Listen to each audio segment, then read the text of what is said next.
Myntri Rangbah kajala bolong ru Menteri Kepala Tengah jangka Sarkar MDA ukon rat ke sangma mentah kasni uloong bahadian baladap benrai dekat kenhuan menteri banbu no nyutli ki border police outpost haki jaka bodon kapun nak benta ke jingsingan ki paiba nong song kajala kata hakar pendai terip nai wieng Katba ki dang ïakren ki tei ki outpost kilang treikam nomor ka Sarkar kelapan kre ban mang pisai ki kam.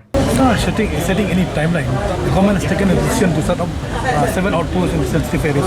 Are you setting any timeline by when? We'll do it immediately, as early as possible. In fact, these are locations, for example, in Mukro. Immediately when this incident happened, one platoon was sent out there. And now the question is that this platoon has been now officially sanctioned. So therefore now the posts that are there, those positions that are there, are now budgeted for and sanctioned. So therefore, in fact, as we speak, the people are already there. In Kanduli, the people are already there.